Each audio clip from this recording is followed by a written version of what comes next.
마태복음 19장 3절부터 9절까지 한 목소리로 읽겠습니다. 바리새인들이 예수께 나와 그를 시험하여 가로되 사람이 아무 연고를 물론하고 그 아내를 내어버리는 것이 옳으니까? 예수께서 대답하여 가라사대 사람을 지으시니가 본래 저희를 남자와 여자로 만드시고 말씀하시기를 이러므로 사람이 부모를 떠나서 아내에게 합하여 그 둘이 한 몸이 될지니라 하신 것을 읽지 못하였느냐? 이러한즉 이제 둘이 아니요 한 몸이니 그러므로 하나님이 짝지어 주신 것을 사람이 나누지 못할지니라 하시니 여짜오되 그러면 어찌하여 모세는 이혼 증서를 주어서 내어버리라 명하나이까? 예수께서 가라사대 모세가 너희의 마음의 완악함을 인하여 아내 내어버림을 허락하였거니와 본래는 그렇지 아니하니라. 내가 너희에게 말하노니 누구든지 음행한 연고 외에 아내를 내어버리고 다른 데 장가가는 자는 가능함이니라. 아멘. 카메라 켰어요? 마태복음 오늘은 60번째 우리 마태복음 강해로 다시 돌아와서 4회부터 다시 마태복음 강해로 돌아왔습니다. 마태복음 이제 60번째 60번째 시간으로 결혼에 참된 의미라는 제목을 함께 말씀 나누려고 합니다. 2011년 우리나라 통계청 기준으로 한 해에 33만 쌍이 결혼을 한답니다. 그런데 한 해에 11만 쌍이 또한 이혼을 한답니다. 그래서 OECD 국가 중에서 우리나라가 3위입니다. 이혼율 3위. 그 중에서 신혼기, 이제 3년 차에서 5년 차 정도 된 신혼기인데도 불구하고 27%의 사람들이, 이혼한 사람들의 27%가 신혼기에 이혼을 하고요. 여러분, 결혼 20년 이상 하신 50에서 70대 되신 분들의 황혼 이혼도 여러분 25%나 됩니다. 그래서 굉장히 이혼이 지금 큰 문제가 되고 있습니다. 그 이혼 사유 중에 가장 큰 이유 중에 하나는 배우자의 가정 폭력 그리고 외도입니다. 압도적인 이유를 차지하고 있다고 합니다. 이렇게 지금 우리나라 한국 가정이 많은 폭력과 외도로 무너지고 있습니다. 이게 굉장히 큰 사회적인 문제인데 비단 여러분 이혼이 우리 지금 살고 있는 우리 시대의 문제만은 아닙니다. 왜냐하면 예수님 당시에도 이혼은 굉장히 큰 사회적인 문제였어요. 성경에도 나와 있듯이 유대 지역의 분봉왕이었던 헤롯, 이 헤롯 왕이 자기의 본처를 버리고 자기의 동생이었던 빌립의 아내 헤로디아를 아내로 취하는 사건이 벌어집니다. 그래서 유대인들이 이 일에 굉장히 격분을 하게 되죠. 그래서 침례요한이 그 일에 대해서 왕을 비난합니다. 강력하게. 그래서 결국은 어떻게 됩니까? 침례요한은 감옥에 가게 되고 나중에 참수당하여 죽게 됩니다.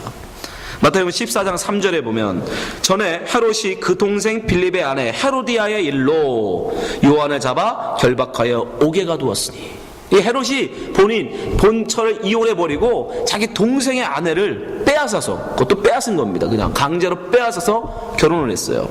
그 일에 요한이 직고를 하니까 나중에 감옥에 가둬버리고 결국에는 죽이죠. 4절, 이는 요한이 헤롯에게 말하되 당신이 그 여자를 취한 것이 옳지 않다 함이라.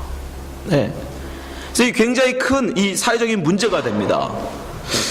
그래서 침례 요한은 왜 그렇게 강력하게 왕에게까지 그 이혼에 대해서는 안 된다라고 강력하게 말을 했냐면, 그것은 하나님께서 말씀하신 창조의 원리 때문에 그렇습니다.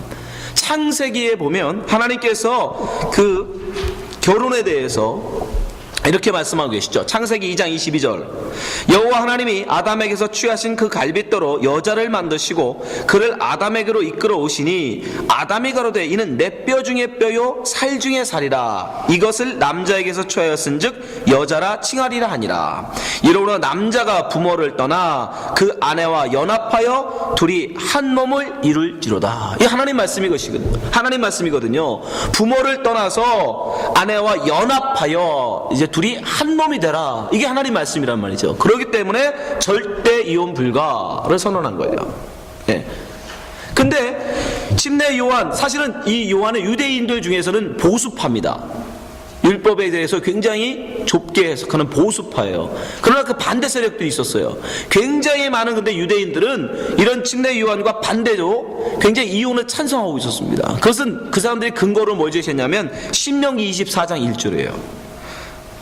신명기 24장 1절 보세요. 사람이 아내를 취하여 데려온 후에 수치된 일이 그에게 있음을 발견하고 그를 기뻐하지 아니하거든 이혼 증서를 써서 그 손에 주고 그를 자기 집에서 내어 보낼 것이요.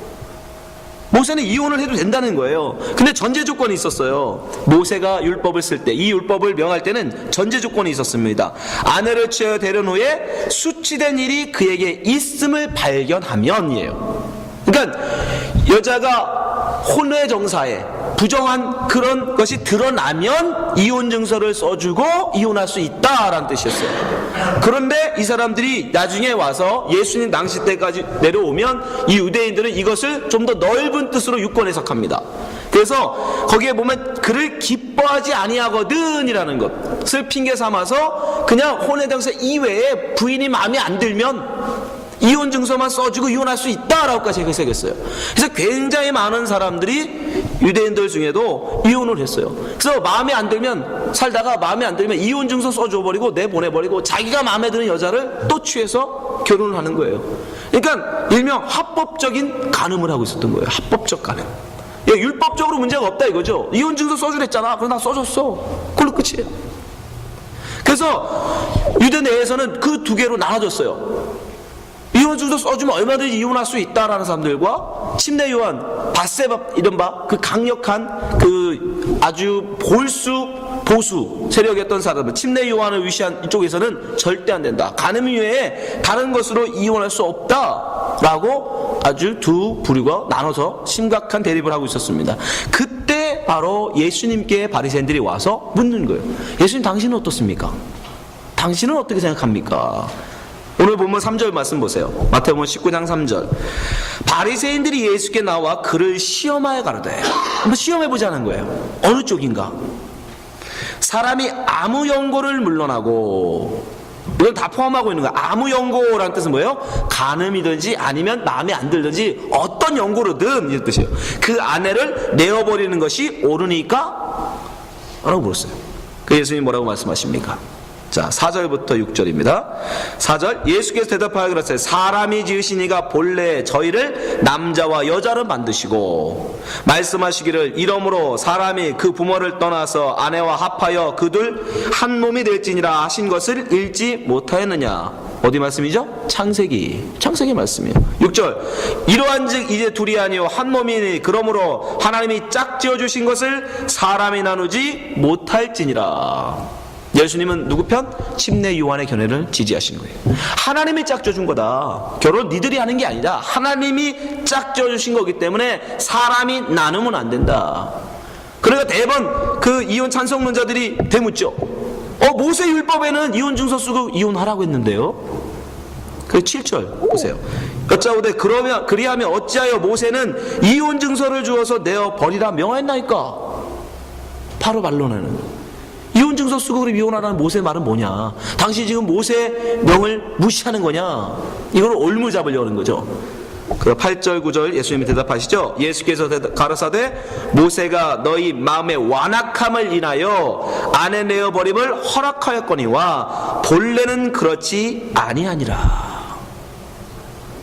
내가 너에게 말하노니 누구든지 음행한 연고 외에 아내를 내어버리고 다른 데 장가가는 자는 간음함이니라.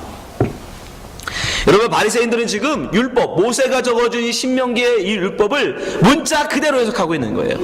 이혼 증서를 쓰고 내어버려도 된다라고 하니까 이혼 증서만 써주고 이혼하면 되는구나. 우리가 성경을 여러분 볼 때 항상 조심해야 될 게 바로 이런 견해입니다. 그래서 성경을 문자 그대로 그냥 그대로 이해드리는 거. 뭐뭐 하지 마라, 뭐뭐 하라는 말씀을 그냥 그대로 문자 그대로 보는 것. 여러분 그러면 안 됩니다. 그러면 이 바리새인과 같은 말씀을 본 의를 본 하나님의 본 뜻을 왜곡할 수가 있어요. 모세가 지금 이 율법을 기록한 본 뜻이 그게 아니라는 거예요. 예수님이 지금 말씀하시죠. 그렇지 아니하니라. 그건 그런 뜻이 아니야. 왜 그러냐면 여러분 모세 시대의 이혼은 이 예수님 당시의 이혼보다도 훨씬 더 쉬웠어요. 그 당시에는 여자를 사람 취급하지 않았단 말이에요. 거의 노예 수준이었어요.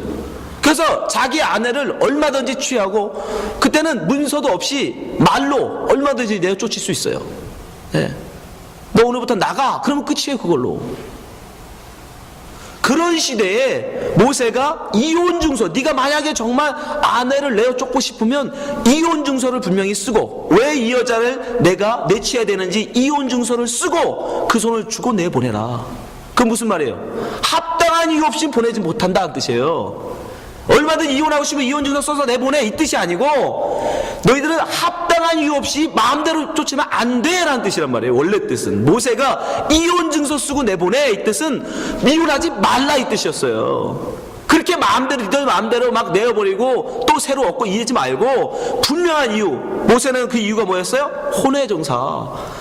부정한 거 드러나지 않으면 그 이유 이외에는 어떤 이유로도 이혼증서에 이 여인은 혼외 간음을 했기 때문에 내가 이 여인을 내친다라고 그 이외에 다른 것으로는 쓸 수 없다고요. 그런 뜻으로 모세가 그 율법을 줬던 거예요. 근데 지금 후대 사람들은 그저 이혼증서만 쓰면 얼마든지 이혼이 된대 라고 해석해버리고, 우리가 그래서 하나님의 말씀, 하나님이 우리에게 말씀하실 때 그 말씀의 진의를 알려고 노력해야 된다는 것입니다. 오늘 본문도 여러분 마찬가지입니다. 우리가 이 본문 말씀, 하나님이 결혼하면 절대 이혼하지 말라네, 이혼은 절대 안 돼, 이렇게만 보시면 안 돼요. 여러분, 이혼이라는 게 왜 나와요? 이혼이라는 게 왜 생겼습니까? 결혼이 있기 때문인 거죠.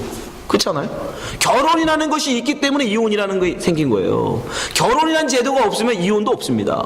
근데 이 결혼이라는 게 그럼 뭐냔 말이에요. 결혼. 이 결혼이라는 건 여러분 사람이 만든 게 아니에요. 누가 만드셨어요? 하나님이 창세기에서 그것도 만드신 거라고. 율법이 생기기 훨씬 이전에 하나님이 만들어 놓으신 것이 결혼이라는 제도예요. 아담이 자기 부인 하와를 선택했습니까? 아니에요. 자기가 고른 것도 아니에요. 하나님한테 아담이 나 결혼하고 싶어요 한 것도 아니에요. 그냥 하나님의 보기에 불쌍히 여겨서 혼자 독차하는 것이 안쓰러워서 그냥 재워놓으시고 하와를 만들어서 데려오시고 결혼해 그래 버린 거예요. 그러니까 결혼의 기획자, 결혼을 기획하시고 만드시고 시키신 분은 하나님이란 말이에요. 말씀 보세요. 창세기 2장 20절부터 말씀 보겠습니다. 아담이 모든 육축과 공중의 새와 들의 모든 짐승의 이름을 주니라. 아담을 돕는 배필이 없으므로. 21절 여호와 하나님이 아담을 깊이 잠들게 하시니 잠들매 그가 그 갈빗대 하나를 취하고 살로 대신 채우시고 22절 여호와 하나님이 아담에게서 취하신 그 갈빗대로 여자를 만드시고 그를 아담에게로 이끌어 오시니. 그러니까 하나님이 다 하셨어요. 하나님이 보기에 안쓰러워서 아내가 필요하겠다. 그래서 갈빗배에서 만드시고 그를 데려오셨다고요. 그러니까 결혼은 전적으로 하나님이 의도하시고 만드신 거예요. 그러면 그 하나님이 그렇게 결혼이라는 걸 만드신 의도가 있을 거 아닙니까? 그저 연합해서 생육하고 번성하라고, 동물들처럼 저 육식들처럼 그저 생육 번성하라고 남녀를 만드셔서 하나님이 우리를 결혼이라는 것으로 묶으신 건 아닐 거 아닙니까? 적어도 우리에게 하나님이 분명히 그 속에 어떤 뜻을 담고 있을 거 아닙니까? 예, 맞습니다. 결혼에는 엄청난 뜻이 있어요. 그래서 바울이 그것을 뭐라고 우리에게 설명하면 그 비밀이 크다라고 우리에게 말합니다. 그러면 결혼의 참뜻이 무엇이었느냐? 하나님이 왜 결혼을 우리에게 허락하셨는가? 에베소 5장 31절 말씀 보세요. 에베소 5장 31절 같이 읽어보겠습니다.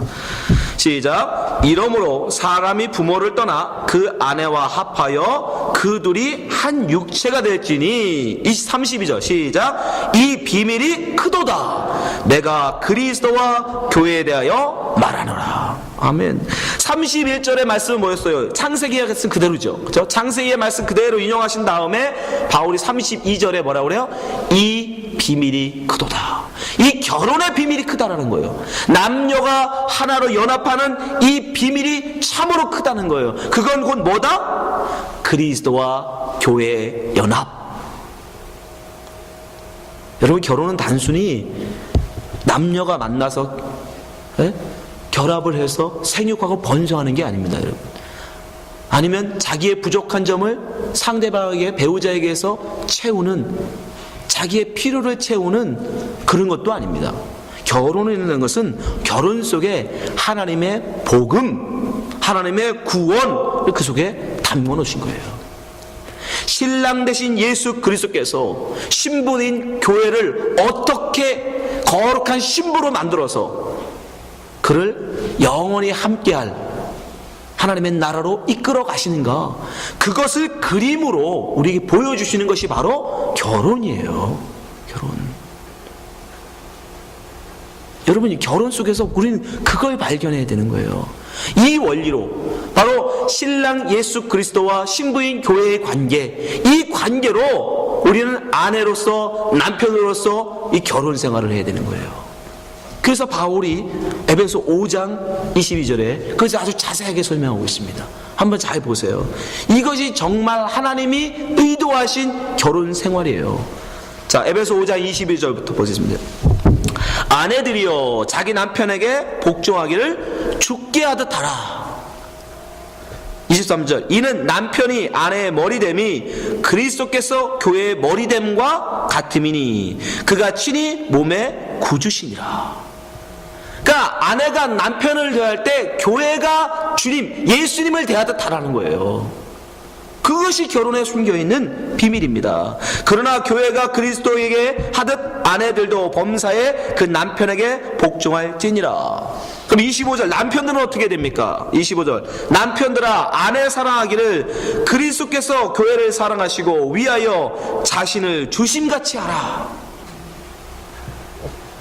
26절, 이는 곧 물로 씻어 말씀으로 깨끗게 하사 거룩하게 하시고 자기 앞에 영광스러운 교회로 세우사 티나 주로 잡힌 것이나 이런 것들이 없이 거룩하고 흠이 없게 하려 함이니라.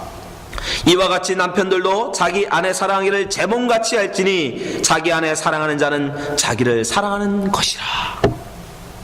예수님께서 교회를 위하여 자기의 몸을 버리신 것처럼 자기의 몸을 희생하셔서 교회를 사랑하신 것 같이 남편들은 아내를 사랑해야 된다는 거예요. 아내들은 교회가 주님을 순종하고 주님을 복종하듯이, 주의 말씀 앞에 복종하듯이 남편을 사랑하고 남편을 존중하며 그 말씀에 복종해야 한다는 것입니다. 결혼은 바로 이런 관계, 우리 이것을 결혼을 통해서 배워가는 거예요. 훈련하는 겁니다. 그것이 하나님이 우리에게 결혼이라는 것을 허락하신 이유예요.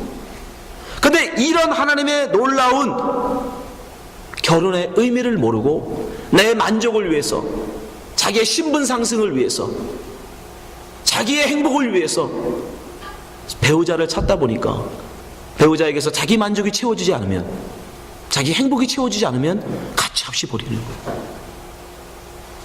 이혼은 결혼의 참된 의미를 우리가 모르기 때문에 나오는 것입니다. 여러분, 우리는 결혼 생활을 통해서 예수 그리스도의 사랑을 배워가는 것입니다. 그것이 하나님 우리에게 결혼을 허락하신 참된 의미예요. 그것을 구약 성경에서 하나님이 우리에게 자세히 보여주신, 그림으로 보여주신 게 뭐예요? 호세아서예요. 호세아서. 신랑 되신 하나님께서 신부인 이스라엘을 얼마나 사랑하시는지 그것을 호세아라는 대역을 통해서, 고멜이라는 대역을 통해서 우리에게 보여주셨다고요. 하나님의 역을 맡은 신랑 호세아, 이스라엘 역할을 만든 신부 창녀 고멜. 하나님은 호세아에게 뭐라고 말씀하냐면 창녀를 취하여 아내를 삼으라고 말해요. 이 호세아는 그 말씀에 순종합니다. 창녀임에도 불구하고 호세아가 그를 아내로 삼아 주었어요. 그런데 이 여인이 애를 셋 낳고 다시 창녀로 돌아갑니다. 여러분, 마치 이스라엘이 하나님이 끝없이 사랑해 줌에도 불구하고 하나님을 버리고 다른 신에게로 가는 것처럼, 우상에 빠지는 것처럼 하나님의 다른 것을 여러분 우리가 따라가면 그게 여러분 간음이에요. 영적인 간음. 그럼에도 하나님이 호세아를 통해서 뭐라고 하십니까? 내가 다시 가서 그를 돈 주고 다시 사와라, 그리고 그를 사랑해라 라고 말씀하셨어요. 호세아서 3장 1절, 여호와께서 내게 이르시되 이스라엘 자손이 다른 신을 섬기고 건포도 떡을 즐길지라도 여호와가 저희를 사랑하나니. 신랑이, 이스라엘이 간음했음에도 불구하고 끝까지 사랑한다는 겁니다. 너는 또 가서 타인에게 연애를 받아 음부된 그 여인, 누구예요? 고멜을 사랑하라 하시기로. 2절, 내가 은 15개와 보리 한 호멜 반으로 나를 위하여 절을 사고. 예수 그리스도가 은 30에 왜 팔렸는지 아십니까? 여러분을 살려고, 하나님이 아닌 다른 세상에 마음이 빼앗겨버린 창녀인 우리를 살려고, 가늠에 빠져버린 우리를 살려고 은 30세에 예수님이 자기의 몸을 파신 거예요. 그것을 여러분, 하나님이 여러분을 사신 거라고요. 그래서 여러분을 거룩한 신부로 예수님이 여러분을 거룩한 신부로 만들어 버리신 겁니다. 여러분의 어여쁘고 예뻐서 하나님 앞에 거룩하게 살아서 여러분 예수의 신부가 되신 게 아니에요. 우리는 창녀와 똑같은, 이 고멜과 똑같은 삶을 살았는데 찾아와서 은 15개와 보리 한 멜로 다시 자기 아내로 삼아버리더라는 겁니다. 3절, 저에게 이르기를 너는 많은 날 동안 나와 함께 지내고 행음하지 말며 다른 남자를 쫓지 말라. 나도 내게 그리하리라 하였노라. 여러분, 이 호세아가 이런 사랑, 이런 열심으로 이 창녀인 아내 고멜을 덮어주지 않으면 창녀인 고멜은 어떻게 돼요? 음탕한 여인으로 여러분 돌에 맞아 죽습니다. 그 당시에 유부녀가 여러분 창녀가 되면 돌에 맞아 죽였어요. 가늠하면 돌에 쳐 죽였다고요. 본보기로 삼기 위해서 공개 처형을 했다고요. 그런데 지금 호세아는 어떻게 하고 있어요? 그를 사랑하여 그를 지금 자기의 신부로 다시 사서 그의 죄의 허물을 덮고 있는 거예요. 이게 바로 우리입니다, 여러분. 저와 여러분이 이런 고멜임에도 불구하고 하나님이, 예수님이 당신의 몸을 찢어서 당신의 몸을 팔아서 우리를 사셨다고요. 그리고 우리를 거룩한 신부로 맡고 있어요. 그것이 바로 결혼입니다. 그렇게 우리가 예수님의 신부되었는데 어떻게 우리가 우리의 배우자를 향하여 돌을 던질 수 있느냐고요. 당신이 어떻게 나에게 이렇게 할 수 있느냐고, 어떻게 우리의 배우자를 향하여 우리가 돌을 던질 수 있습니까? 그 예수님 말씀이 있잖아요. 형제의 들보를 보지 말고 우리 눈에 있는 티를 봐야 하는 것입니다, 여러분. 예? 거꾸로죠. 예? 형제 눈 속에 있는 티를 보는 게 아니라 내 눈 속에 있는 들보를 볼 줄 알아야 되는 것입니다. 우리가 배우자의 허물을 보기 전에 내가 어떻게 예수님의 신부가 되었는지를 우리는 볼 수 있어야 돼요. 내가 어떻게 예수의 그 고결한 신부가 될 수 있는지. 예수님을 끊임없이 강조하시잖아요. 예수님의 의의 세마포로 우리를 덧입히셔서 저 천국에서 혼인잔치를 하시겠다고. 여러분, 결혼은 바로 그것입니다, 여러분. 여러분, 결혼 생활을 통해서 우리는 그걸 배워가는 거예요. 상대방의 여러분 부족함이 보이세요? 상대방의 나쁜 모습이 보이세요? 그럼 여러분을 보시는 거예요. 아, 나는 저 사람보다 더 악함에도 불구하고 하나님이 나를 사랑하시고 신부를 맞아주시다니, 하나님의 사랑이 크구나. 나는 이 사람이 이런 것도 못 참아주겠는데, 정말 너무너무 막 때려주고 싶고 정말 꼴 보기 싫어 죽겠는데 어떻게 하나님은 나를 참아주셨을까? 어떻게 나를 참아주셨을까? 예, 그거 하려고 하나님이 우리에게 결혼을 허락하신 겁니다. 여러분, 배우자는 내 필요를 채우는 존재가 아닙니다. 내 부족함을 채우는 존재가 아니에요. 나를 훈련시키시는 하나님의 연단의 도구인 것이요, 하나님의 사랑을 알아가라고. 여러분, 우리는 서로 사랑해야 합니다. 사랑은 감정이 아니에요. 사랑은 의지입니다. 하나님에 대한 순종입니다. 영국의 영적 대각성 운동을 일으켰던 감리교의 창시자 요한 웨슬레이, 여러분 다 아시죠? 근데 요한 웨슬레이의 아내가 아주 세계적인 악처였답니다. 결혼한 지 1년 반밖에 안 됐는데 동료 목회자들이 보는 앞에서 그 남편의 머리를 끄집었다고 그래요. 손에 한 움큼 그 머리가 뽑힐 만큼 그 남편의 머리채를 잡아 흔들었답니다. 집회를 하고 있을 때는 뛰어들어와서 지금 당장 나랑 얘기 좀 하자고 집회를 방해했다고 합니다. 죽을 때까지 그 여인은, 그 남편은 그 유명한 영국을 대각성시킨 부흥사였는데 부인은 예수를 안 믿었어요. 웨슬리가 얼마나 힘들었겠습니까? 근데 그 부인이 죽고 났을 때 요한 웨슬리는 그렇게 고백했다고 그래요. 당신은 하나님께서 내게 보내주신 귀한 선물이었어. 당신이 없었다면 지금의 나는 없었을 것이요. 그 아내 때문에 요한 웨슬리는 더욱더 하나님 앞에 기도했던 것입니다. 하나님 앞에 겸손할 수 있었던 거예요. 여러분의 배우자가 여러분을 속이시십니까? 속을 썩이세요? 그것은 하나님의 사랑을 여러분들 알게 하시려는 하나님의 선물인 겁니다. 결혼을 의도하시고 결혼을 만드신 하나님의 그 섭리 여러분이 아셔야 됩니다. 이 하나님의 결혼의 참된 의미를 안다면 우리는 우리의 배우자를 용서해주고 사랑할 수 있는 것이에요. 아니, 우리는 그렇게 해야 합니다. 그것이 바로 결혼의 참된 의미이기 때문이에요. 여러분, 하나님이 짝지어 주신 거예요. 결혼은 여러분이 선택한 것 같지만 아니, 하나님이 여러분을 짝지어 주신 겁니다. 이 사실을 여러분이 기억하시고 결혼의 참된 의미를 여러분 아시고 날마다 결혼 생활을 통하여 하나님의 사랑을 날마다 알아가시기를 예수님의 이름으로 축원합니다. 기도하겠습니다.